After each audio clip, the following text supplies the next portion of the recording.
Hey guys, Mark here from Ace Card Gaming. With the 30th anniversary of Sonic's very first game now nearly upon us, not that you would know it, with Sega's current promotional strategy of all I'm saying, they're gonna get Knock. Who's there?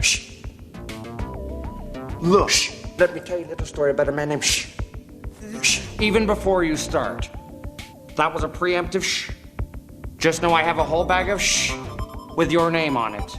I thought it might be a good time for us to revisit the games where it all began, for the spiky blue rodent we all take way too seriously.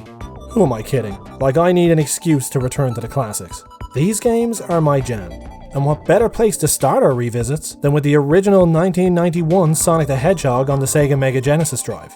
Was this classic as good, or bad, as most of us remember? As a lifelong Sonic fan, who was introduced to the series with this very game, sure, maybe I'm biased. And depending on when you entered the fandom, your views on this game can vary wildly. But I'll be doing my best to make an honest attempt during this video to evaluate the game fairly. As any Sonic fan will tell you, not all Sonic games are created equal, and there have been some truly strange decisions made around this series over the years. We've had our 06s, Chronicles, spin-offs, episodics, and driving games.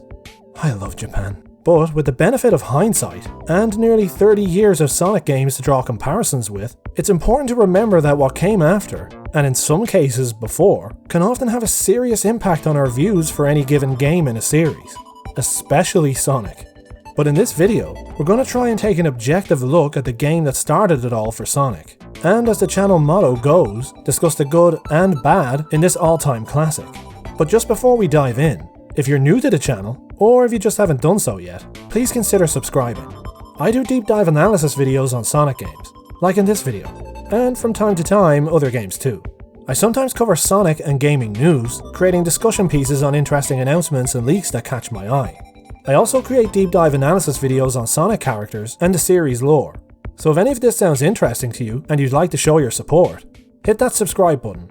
Your subs really help the channel, and each and every one of them is hugely appreciated. Anyway, let's get started, shall we?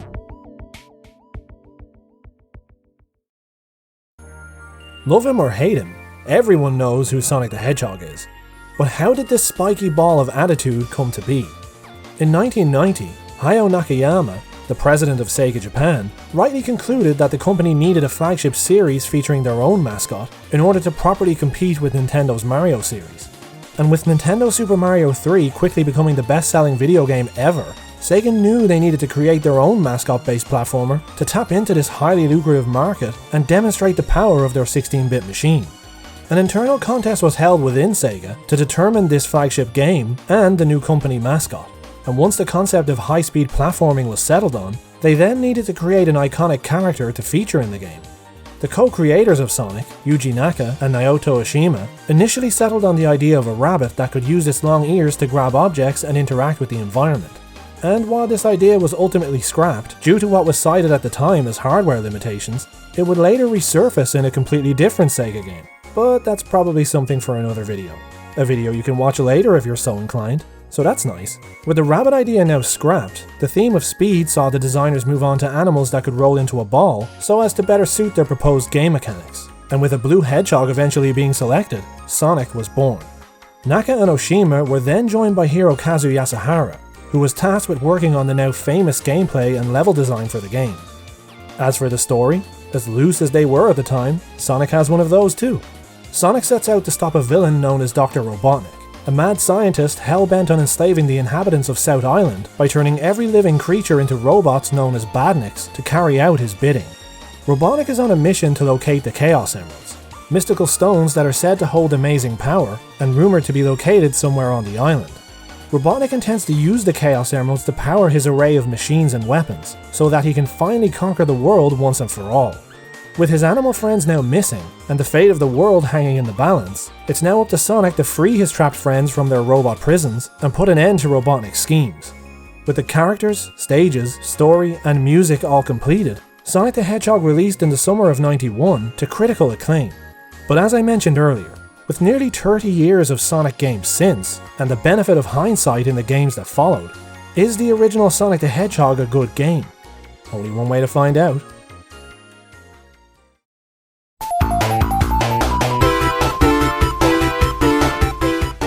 straight away, you are dropped into this lush, colourful, detail-rich environment.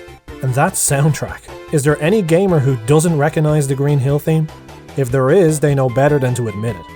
From the start, it's obvious that this is no Mario, Castlevania or Mega Man game. The colours are practically popping off the screen. And just look at that multi-layered scrolling background, shimmering water, distant mountain ranges with cascading waterfalls, and clouds blowing gently by on the breeze. Some really clever work was done here by the programmers to allow all of this to work on screen at the same time, and the results were truly stunning.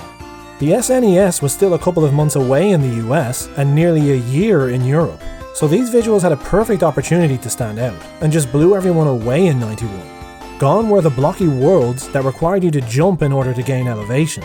Sonic's world had lots of graduated slopes that see him gain and lose momentum depending on his direction. And this game introduces physics to the platforming equation, with Sonic facing resistance when going uphill, or a sharp increase in speed on declines. And jumping while on a slope will impact Sonic's trajectory, with his speed impacting it further. Sonic will also fail to run through the iconic loop-de-loops that feature in this game if he's not running fast enough, forcing you to backtrack to gain enough speed for another try. It doesn't take long before you realise that the main goal of this game is about maintaining your speed. There's no extra buttons required to run like in Mario. Simply holding 4 long enough will see Sonic reach his full speed if nothing breaks his stride. And that "if" is the crux of the whole game.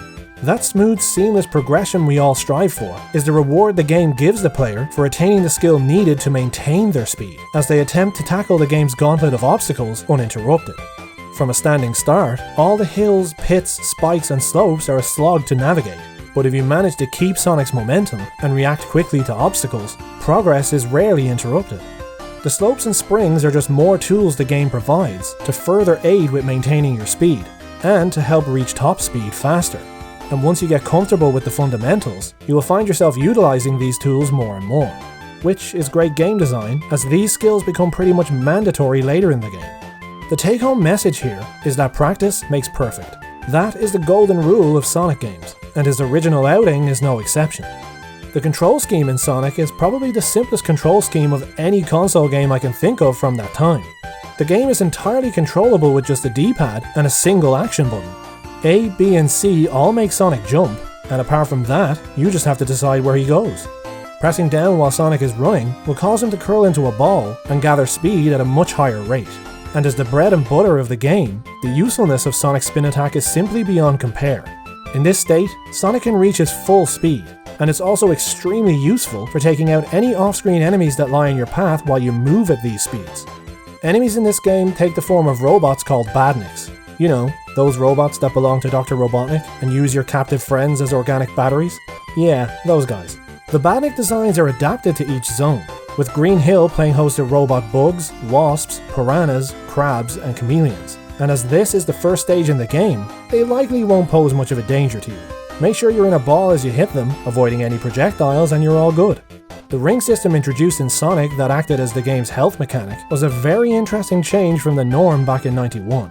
There were no health bars or hit points, Sonic just collected these gold rings. If he gets hit, he loses them. If he gets hit while not holding any, he dies. Of course, there is the whole crush death and death pit mechanics, where Sonic is instantly killed in those situations. Everyone has their fair share of opinions on those, and when they are implemented well or poorly throughout the series, but for now, we'll just focus on the ring system. This system makes perfect sense for this game. The goal of the game is to move through the zones as quickly and stylishly as possible. And until you can play through the zones multiple times and learn them off by heart, new players will quite often find themselves plunging straight into enemies or hazards they had no idea were coming.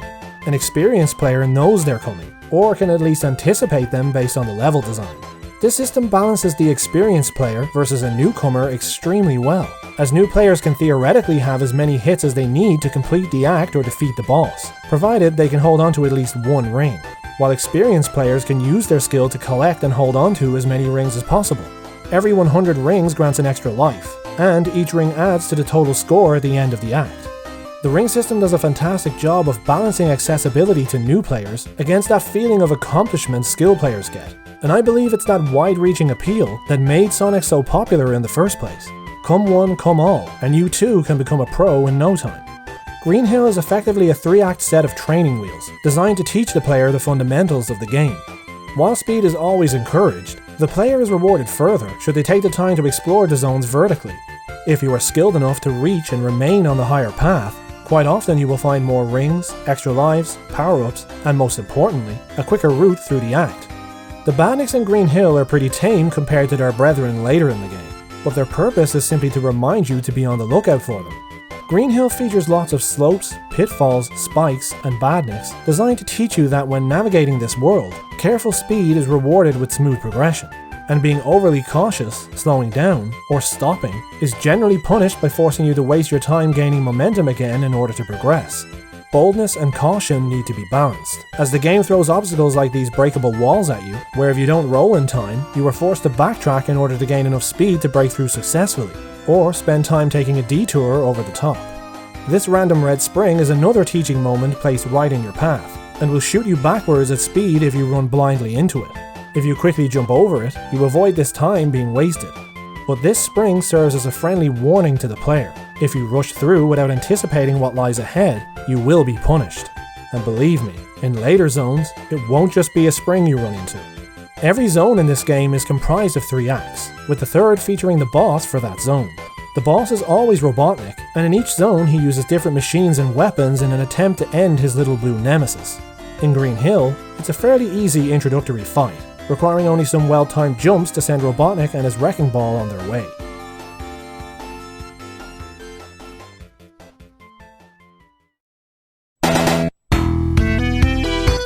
The game opts to switch things up a bit in Marble Zone, and from only the second stage, we begin to see how this game was Sega's grand experiment, as it dabbles in a myriad of different mechanics in an effort to find their new flagship game's identity. Sonic was conceived as a Mario killer after all, so it's no surprise to see the game explore slower paced and much tighter platforming. Remember all that talk of maintaining your speed to achieve smooth progression? Well, Marble Zone lives by a slightly different philosophy. And while you can navigate some sections at speed, with enough skill and knowledge of the zone's layout, the vast majority of obstacles are about patience and timing. A bit of a jarring change from the carefree wind-in-your-quills delight that was Green Hill. But as will become obvious as you play through the game, each level attempts something new. And Marble Zone's jam is trying to teach you about tight precision platforming and timing your movements. Sure, we start off in a nice open outdoor area, but pretty quickly we are greeted with lots of badniks and lava pits with shooting embers to dodge, before being funneled underground to Hell's waiting room. Alongside precision, the physics are still really important here, as jumping on a dodgy part of a slope, or without enough forward momentum, will likely see you take a swan dive straight into the lava. There are plenty of crushing cylinders, falling ceilings, swinging platforms, and floating blocks that force you to wait, and wait, and wait, and wait. For a game about speed, as our trip through Green Hill would imply, we sure are waiting around a lot, aren't we? And it's this sudden shift in pace that causes a lot of people to say that Sonic 1 is all downhill after the first zone. And while I don't fully agree with that statement, I can still understand where those people are coming from. Without knowing the stage well, Marble forces the player to take a very cautious approach to everything. The Caterpillar badniks are sprinkled liberally throughout the stage, which forces anyone who doesn't know all their placements to keep a low speed in order to avoid running straight into them. Only the head is vulnerable, so only a spin attack or a precision jump will do. And this caution sets the tone for the entire zone. Every obstacle and platforming segment has a waiting element to them. Whether it be the lava pits with spitting embers, waiting for spiked platforms to rise and fall, or sailing across lava on floating blocks at a snail's pace. I mean, with no prior knowledge of the stage, how would anyone be expected to know about segments like this, that can just be skipped with some speed and well-timed jumps? Sections where speed can be deployed are few and far between even for experienced players, but while I understand the criticism it gets, I personally like Marble Zone. The music is awesome, and at this stage I've been around the block enough times when it comes to Sonic games to know that repetition and practice is the name of the game, and it's through this practice that the beauty of navigating this zone shines brightest. And crucially, completing this zone requires the player to learn better control over Sonic, and using that control to perform tight platforming, which despite the criticism it gets, is good game design, as this skill will be crucial later.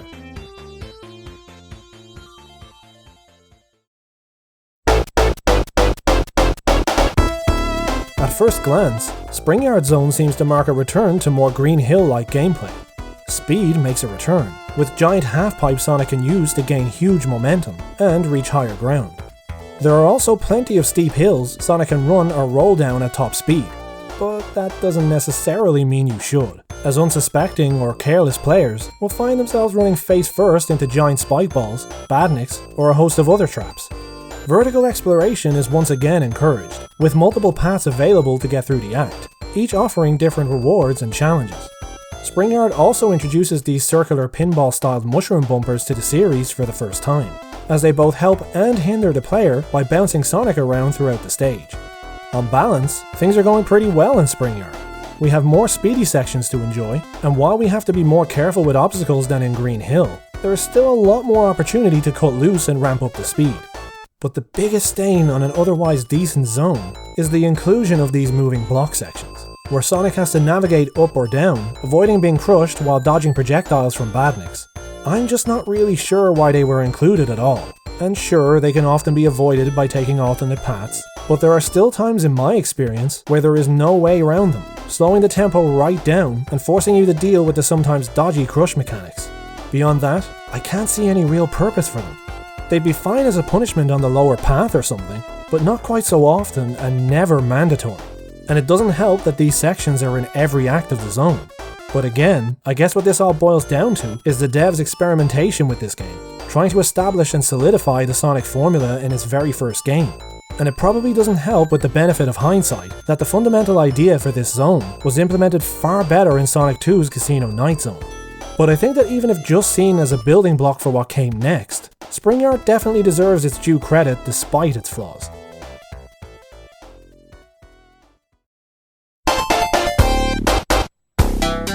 Labyrinth is probably the most infamous stage in 2D Sonic history. The stage that stopped most players dead in their tracks back in the day, even causing a complete rethink on how water stages would be handled in future Sonic games.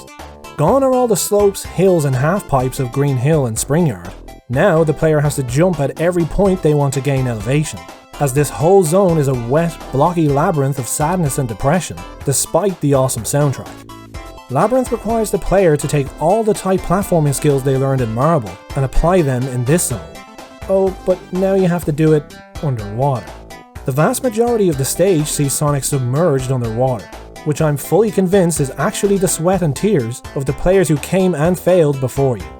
Remember how I said one of the big deals in this game was how it impressively added physics to the platforming equation? Well, that slightly comes back to bite us in the ass now, as Sonic can't swim, meaning he has to walk and jump his way through the level just as he would on land, but now has to be done with underwater physics. Sonic's speed is cut by an order of magnitude, and walking and jumping now has a weightlessness added to it, with every movement now in slow motion. This isn't terrible by itself, but unfortunately it coincides with the point in the game where everything becomes pretty determined to kill Sonic. And to accomplish this, Labyrinth introduces a psychotic amount of new traps and badniks to make you wonder why you were ever even born in the first place. I mean, what sick mind came up with these things? And why was it deemed okay to expect a slow-motion Sonic to jump over this guy's projectiles? Why put these spikes here? And that's before even mentioning the worst part. Sonic can't breathe underwater, meaning your navigation through Labyrinth all has to be done under a time limit. You hear that little chime that plays periodically while you're underwater? That's the game's way of letting you know that you might want to consider breathing. There are two ways to catch your breath. Obviously, you can just break the surface of the water and get some air, but you will often find Sonic screaming at you for oxygen like a selfish prick when there is nowhere you can exit the water. And when this happens, you need to pray one of the clusters of bubbles dotted around are nearby. Because if there's none, or should you ignore the warnings, the game has a pretty effective way of letting you know you're fucked. The nightmare-fueled drowning music will begin counting down from 5, and if you don't reach some air in time,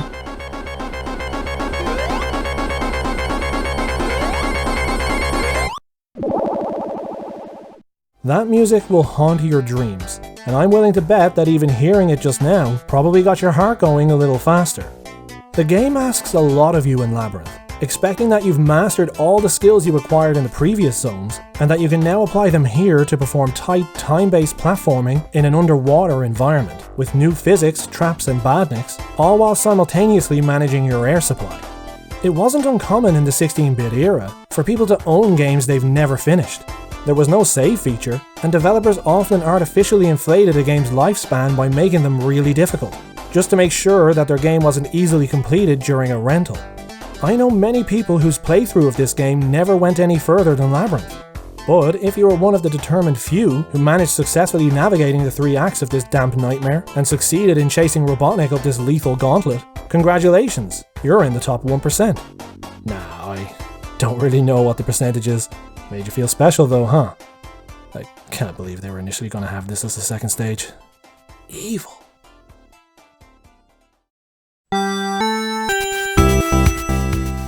After emerging from the depths of Labyrinth, we can finally shake off that claustrophobic feeling and take in the breath of fresh air that is Starlight Zone, as we admire that starry sky above. Thankfully, Starlight opens things up a bit, and there are plenty of steep hills and loop-de-loops to run through at high speed. This zone feels like it understands what you went through in Labyrinth, with the more fast-paced level design and relaxing music all there to help raise your spirits. That's not to say that it will be a straight run-through with no danger. There are plenty of hazards and new badniks throughout, intent on ruining your day. You will even encounter badniks that arguably take the cheapest of shots in the game so far, with these rows of bomb enemies primed to detonate as Sonic comes into range, shooting a large amount of debris in what I'm nearly convinced is a homing pattern towards you. And while they're not completely unavoidable, it sometimes feels that way. You will also encounter a new version of the spherical spike shooting badnik from Labyrinth, but this time it won't shoot its spikes, meaning there's no way of safely hitting it without invincibility. These new enemies complement a host of other traps, like bottomless pits and flamethrowers, so don't be lulled into a false sense of security by that relaxing music. Starlight has to strike the right balance between being a respite after Labyrinth and being the second last stage in the game, and I think it accomplishes this pretty well. Gameplay-wise, the speed sections are good fun, and there is a good amount of them throughout the zone. And on the difficulty side, while nowhere near as intense as Labyrinth, there are enough enemies, traps and death pits to keep those hard-earned skills sharp for what lies ahead. The whole zone appears to be still under construction, and the city in the background always reminds me of Streets of Rage.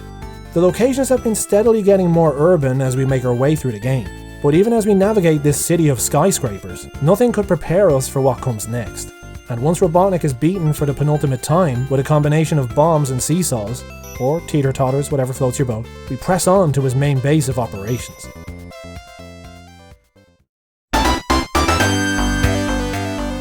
Scrapbrain is where the devs reveal they hate you, and that you should switch the game off to go have a good cry. But we're not going to listen to their sadistic laughter.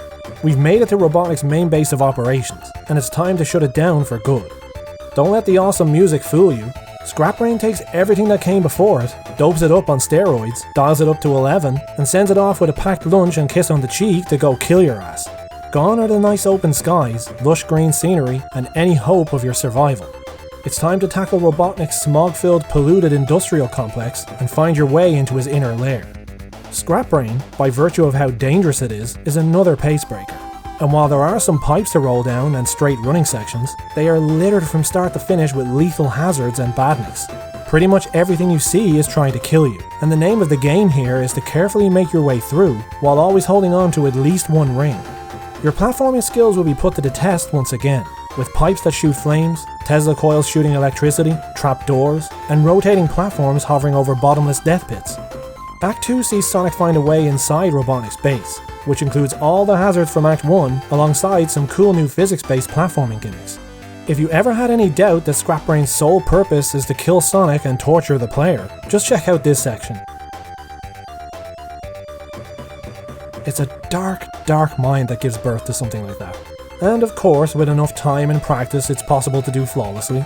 But that's a big ask, and the kicker of this zone hasn't even been revealed yet. Like every zone that came before, Scrapbrain is made up of 3 acts. And once again, the word sadistic comes to mind, as Act 3 of Scrapbrain sees Sonic dumped into water. What moist circle of hell is this?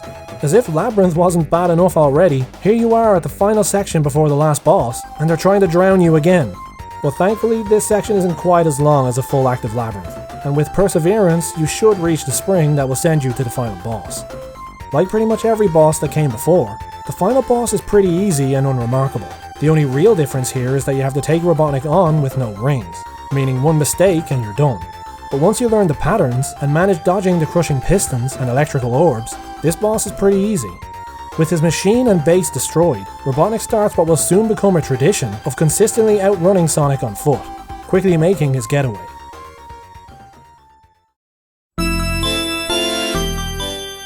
A less discerning player might think that everything is wrapped up, and why shouldn't they? You've made your way through every zone and defeated Robotnik. What else could there be to do? Well, unless you're an exceptional player indeed, or this wasn't your first time playing, it's highly unlikely you collected all 6 Chaos Emeralds. And when you complete the game without collecting said Rainbow Nuggets, you will quite deservedly get the bad ending. Wow, I'm getting some mileage out of that movie, which is literally just... Yep. The Chaos Emeralds are located inside the special stages that can be accessed by completing Act 1 or 2 of any zone besides Scrapbrain, while Sonic is holding on to at least 50 rings. When you do, a giant ring will appear behind the goal sign, and jumping in before the stage completes will send Sonic to a special stage after the score screen. These stages have the appearance of a weird fever dream, and the strange floating fish and cool scenery effects begin the trend of special stages in Sonic games featuring strange gimmicks and cutting-edge visuals that push the console's hardware to the limits. Sonic remains in a ball during these stages and has to navigate a rotating maze as he tries to track down the Chaos Emerald.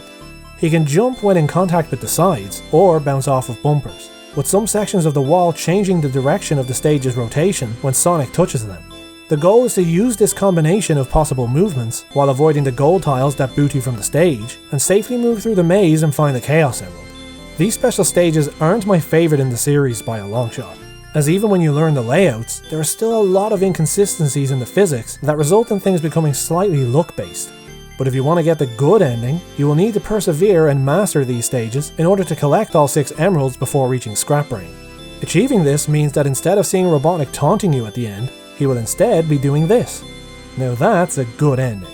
Unlike future games, there are no tangible benefits to getting all the Chaos Emeralds, but you do get that sense of accomplishment and an inflated ego, and that's totally worth it.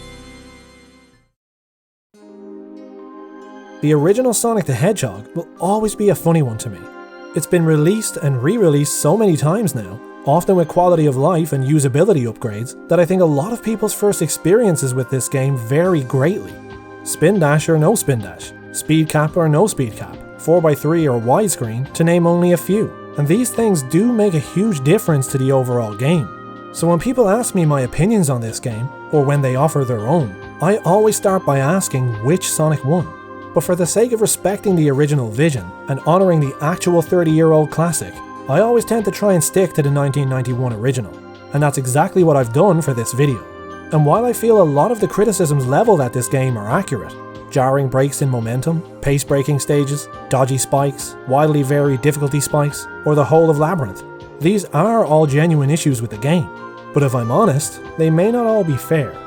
Sonic 1 is probably best described as an experiment, still attempting to nail down its identity right up to the end. Each level tried to focus on a different type of gameplay, and experimented with a variety of mechanics. The first game in a series is rarely perfect, as it really needs to get in the hands of players to truly figure out what worked and what didn't. More often than not, the original Sonic was rarely a person's first Sonic game either, and this often skewed people's views and opinions on it. Sonic 2 released just over a year later, and due to the huge amount of attention surrounding its launch, the second game in the series was a much more common entry point for people. The quality of life improvements and overall level design of Sonic 2 and later sequels have caused the original game to age a lot worse than it should have. And being cursed by the future success of your own series really is an interesting problem to have. But if you look at this game in isolation, or at least give it credit for the games it helped spawn, you really can't help but have a huge appreciation for it. Sega set out to create a game that would compete with Mario and carry the company as a commercial success, and I think it's safe to say they succeeded. The first outing and the popularity of the Green Hill Zone gameplay taught Sega that Sonic needs to stick to his strengths, and in the sequels, they had the opportunity to address this. But regardless of its flaws, I will always have a soft spot for the game that started one of the best game franchises of all time, and for that reason, it will always be special. But I'm interested to hear what you guys think. What was your first experience with the original Sonic the Hedgehog? Do you enjoy all the stages, or prefer the speedier ones? And where does this game stand in your 2D Sonic tier list? Let me know your thoughts in the comments below. And remember, if you enjoyed the video and found the content interesting, please consider subscribing and throwing a like on the video. I make lots of deep dive analysis videos on Sonic characters and the series lore, as well as reviews and retrospectives on Sonic games, and from time to time other games too. So if any of this sounds interesting to you and you'd like to show your support, hit that subscribe button. As I mentioned before, your subs really help the channel, and each and every one of them is hugely appreciated. But for now, a big thank you for watching, and as always guys, take care.